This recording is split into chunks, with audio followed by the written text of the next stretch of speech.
Olá, sejam bem-vindos a mais um episódio do Bate-Papo em Libras. Hoje temos conosco uma professora de Letras Libras da UFRJ e também tradutora e intérprete. Ela tem uma vasta experiência no âmbito linguístico em diferentes contextos, como Libras, identidade e também cultura. É a professora Heloíse Gripe. Tudo bem? Seja muito bem-vinda. Obrigada, também estou muito feliz em estar aqui conversando com você. A Lei de Libras completou 20 anos, certo? Então fica a curiosidade. Como foi que surgiu a língua brasileira de sinais? Sim, e também não há comprovações concretas de seu surgimento. No Brasil, as pesquisas relacionadas à língua brasileira de sinais começam a cortar a partir de 1857, que foi o ano de fundação do Instituto Nacional de Educação de Surdos. A partir desse ano que há registros de fato. Anteriormente não há comprovações, mas acredito que já tinham grupos de crianças e adultos ouvintes que se comunicavam por mímicas, gestos, de maneira que conseguissem ter uma comunicação em casa com familiares, mas para registros acadêmicos só a partir de 1857. Mas a sua tese de doutorado já realiza o levantamento dessa história da língua brasileira de sinais e suas modificações. Como foi realizada essa sua pesquisa? Através de dicionários? Quais foram as fontes? A minha pesquisa está relacionada à língua de sinais no âmbito da validação e reconhecimento dos respectivos sinais. Minha família é de surdos, meu pai e minha mãe são surdos. Por isso eu observava a diferença no uso de surdos mais velhos e de surdos mais novos, com sinais diferentes para uma mesma palavra. Então, decidi buscar fontes da variação e escolhi 3 dicionários, um do ano de 1875, um do ano de 1969 e o outro do ano de 2006, que é um CD. Esses 3 dicionários foram a base da minha pesquisa. E esses 3 dicionários contemplam os registros de todas essas variações linguísticas da Libras? Não, esse primeiro que eu consultei era básico e continha em torno de 300 sinais apenas, do ano de 1875. É um livro enorme que está disponível no INES. O original está no Museu Nacional, localizado na Cinelândia, no centro do Rio de Janeiro. Durante a minha pesquisa, eu estive lá para manusear o original do documento. Precisei usar luva, máscara para poder acessar sem danificar o documento. Fiz as anotações, registrei a pesquisa e fui até o INES. O segundo dicionário só foi produzido no ano de 1969. Esse segundo foi produzido por um padre norte-americano que também realizou um levantamento sobre registros da Libras, inclusive fora do INES. O objetivo do seu levantamento era catalogar os sinais para a pastoral da Igreja Católica. E o terceiro dicionário foi produzido no ano de 2006, em forma de CD, pelo INES, com mais de 3.000 sinais registrados. Peguei todo esse material e usei como base comparativa do primeiro dicionário e fui comparando as variações no decorrer dos anos e da produção dos dicionários posteriores. Não consegui perceber todas as variações linguísticas porque alguns sinais têm falhas, pois eram muito estáticos e me deparei com a questão de como que eu conseguiria comprovar as respectivas variações dentro dos parâmetros com movimento, por exemplo. Foi difícil para registrar, porque eu precisei usar desenhos e fazer alguns empréstimos para conseguir acessar. Com a tecnologia foi possível dar movimento a esses registros estáticos. Foi bem difícil. E no momento desse levantamento do uso de recursos didáticos, em que categorias você organizou e catalogou os seus registros? Pela minha pesquisa, eu reuni em torno de 300 registros de sinais. O meu professor e orientador, que era esse sinal dele, se chamava Tarcísio Leite, professor da UFSC. Ele foi excelente comigo e me orientou, me ajudou a fazer essa catalogação dos registros em 3 categorias. Sinais idênticos, sinais com mudanças fonológicas e sinais com mudanças lexicais. Vou dar um exemplo de cada um deles. Vou começar com a categoria de sinais idênticos. Após fazer a análise entre os 3 dicionários, vou exemplificar o sinal de espelho, que mesmo após 120 anos, o sinal permaneceu o mesmo. Esse aqui. Pela categoria da mudança fonológica, temos o sinal de carne, por exemplo. Temos esse e esse. E tem esse aqui também. Muda um pouco a configuração, mas podemos perceber essa variação. Há inclusive as variações entre as regiões norte e sul.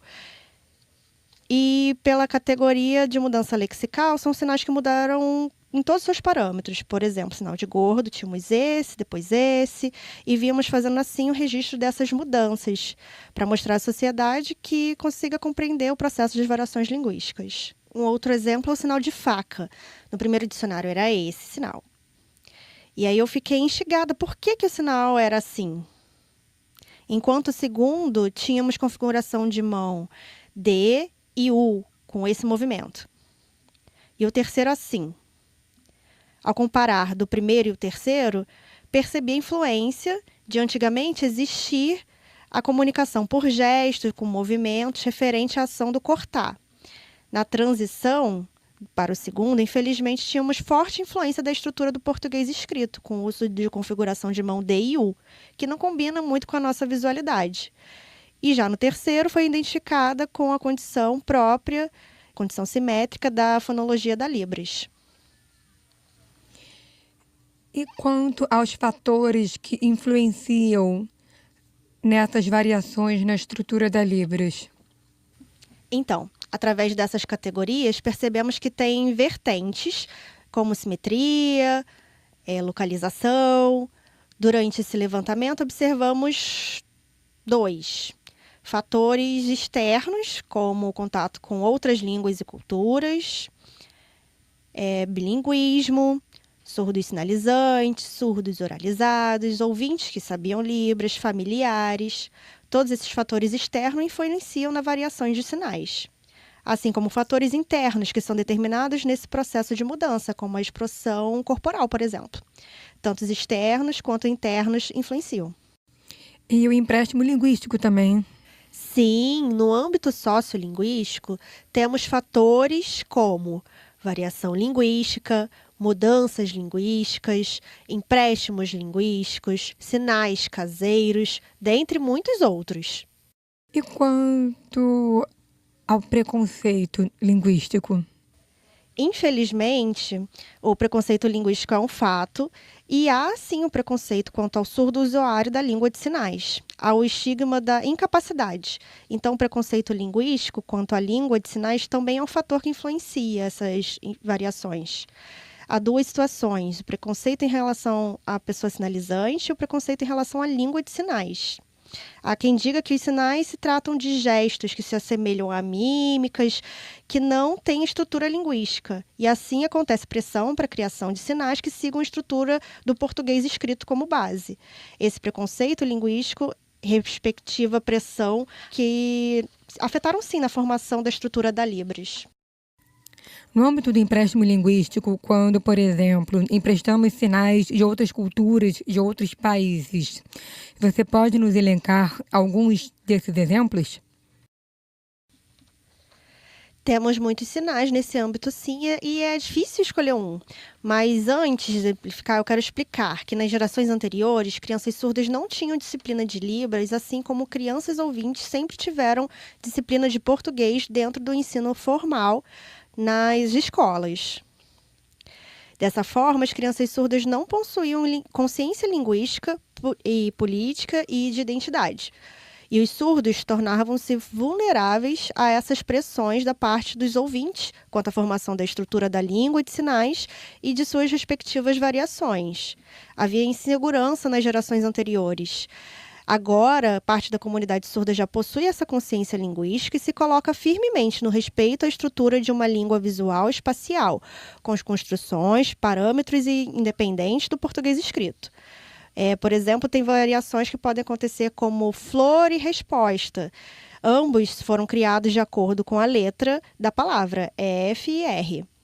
Foram criados naturalmente, porque tinham contato durante 24 horas entre as duas línguas. Nessa interação entre surdos e ouvintes, as duas línguas estão em contato diário. Então, é natural que aconteçam alguns empréstimos. O que não pode acontecer é a mudança imposta.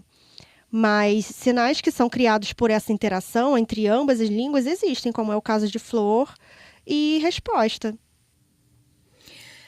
Assim como o empréstimo do sinal de I love you, que é de outra cultura, norte-americana também foi absorvido de maneira natural? Então, esse é um assunto polêmico que, inclusive, já tentamos explicar para algumas pessoas. Esse sinal de I love you é o empréstimo da língua americana de sinais. Esse empréstimo que a Libras faz da língua americana de sinais. Na Libras, a gente tem o eu amo você, como temos o I love you dessa forma. Há essas variações e precisamos nos atentar que são situações diferentes. Por exemplo, eu, Heloíse, num bate-papo, em um bar, ou em uma live de webcam, ou de maneira informal, posso usar esse sinal de I love you, no, enfim.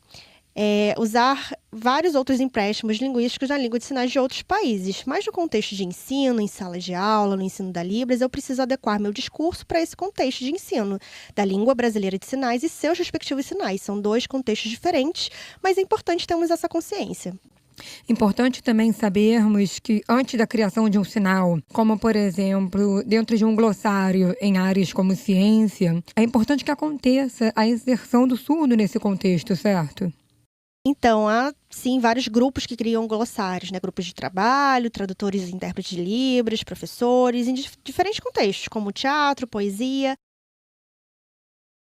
Mas toda essa produção precisa ter o surdo incluído no processo, como ouvintes, cadeirantes, cegos, todos no mesmo processo, porque somos uma sociedade em que convivemos uns com os outros, na rua, em diferentes contextos.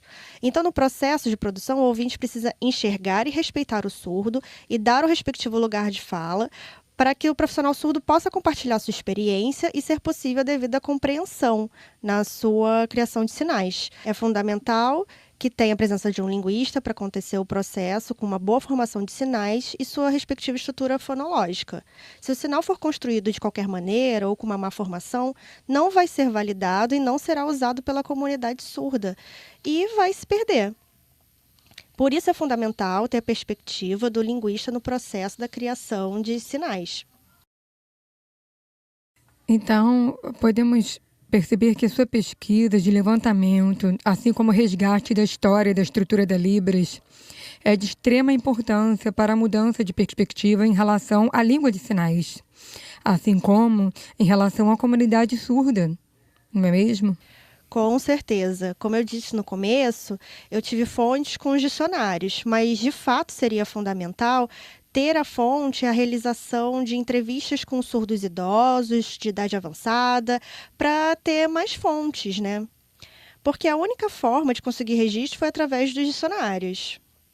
Mas é importante que daqui para frente sigamos filmando e registrando os surdos idosos como fonte de pesquisa no âmbito das variações e mudanças linguísticas, assim como acontece nas línguas orais. Os fenômenos linguísticos fazem parte de todas as línguas e é crucial que o surdo tenha consciência linguística e tenha orgulho da sua língua e autoestima elevada, com a sensação de pertencimento à comunidade surda, para depois se apresentar com a sua identidade já definida à sociedade. Maravilhoso. E as pessoas que quiserem acessar a sua pesquisa, como elas devem fazer? Elas podem escolher entre duas plataformas, pelo site da Universidade Federal de Santa Catarina, acessando a biblioteca online e baixando. A outra forma é pelo site da editora Arara Azul, em que pode ser adquirido o livro com a minha pesquisa. Muito obrigada. Eu também gostaria de agradecer e ressaltar a importância do registro para as futuras gerações de surdos e mandar a mensagem sobre a importância de perceber surdos idosos como referência. Afinal, eles batalharam e sofreram muito para a garantia dos direitos que temos hoje, como, por exemplo, mudanças na legislação e na perspectiva relação da nossa comunidade surda. Devemos ser muito gratos às gerações anteriores de surdos e continuar o processo para gerações futuras. Muito bom. Gostaram? Viram como é importante conhecer e entender as mudanças linguísticas da Libras? Nos encontramos nos próximos bate-papos em Libras. Tchau, tchau. Tchau, tchau.